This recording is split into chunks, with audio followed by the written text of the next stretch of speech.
Mon nom est Jean-Guy Daigle, propriétaire de la compagnie 6DF, pourvoyeur d'animaux pour les taureaux de rodéo. La compagnie de pourvoyeurs s'appelle la 6DF parce qu'on est 6 dans la famille. Puis pour moi, c'était bien important que tout le monde s'implique quotidiennement. Puis surtout que comme moi, dans mon métier principal dans la vie, je suis camionneur. Fait que je suis souvent porté à être parti pendant des longues périodes de plusieurs journées. Fait que c'est là que je me fie à tous les autres membres de la famille pour me remplacer aux besoins. Bien, moi, j'ai commencé à faire du rodéo avec l'école de rodéo à Saint-Tite. C'était en 2013-2014 environ. J'ai commencé sur la monte des veaux. Après ça, justement, on augmente à la monte des bouvillons, ce que Thomas est rendu. La monte des taureaux juniors, ce que moi je suis rendu.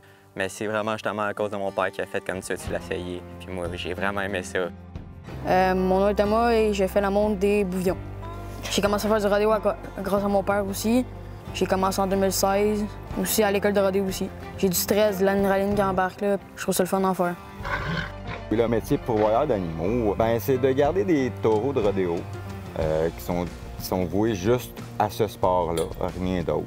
Puis après ça, c'est d'en prendre soin à l'année longue, 365 jours par année, 24 heures sur 24, parce que oui, il y a des affaires qui peuvent se passer autant de nuit que de jour.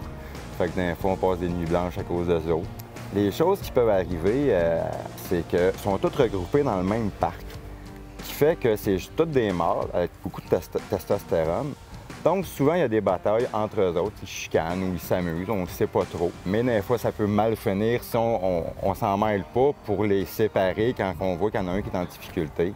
Ça, c'est quelque chose qui est quand même très fréquent. Souvent, ça va être les autres taureaux qui vont nous avertir en émettant des sons, des beuglements, qui est anormal, donc là, ça nous attire l'attention.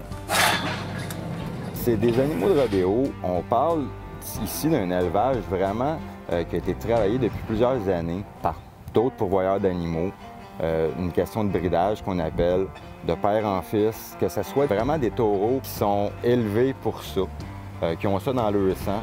Souvent, on n'a même pas besoin vraiment de les entraîner parce que c'est naturel pour eux autres d'effectuer ces mouvements-là.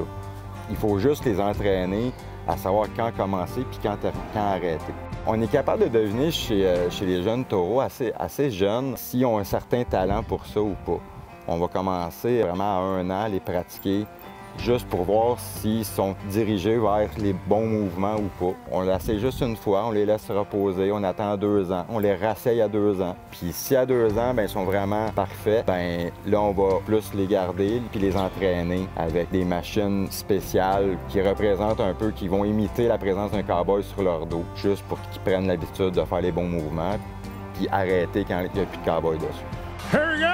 Tu ressens plein d'émotions avant que la performance commence. Il y a beaucoup de psychologie là-dedans. Avant d'aller dans le chute avec l'animal, tu sais ce que tu as à faire, mais tu refais comme une révision de... Tu vas tout penser à tes mouvements. Puis là, après ça, quand tu embarques sur l'animal, là, tu penses vraiment à ta préparation, attacher ta main, te positionner comme du monde. Puis après ça, c'est de l'adrénaline puis du plaisir. C'est comme pas possible. On a complété notre 8 secondes. Notre cowboy, Olivier Daigle. Ce cowboy est notre champion IPRA Canada 2022.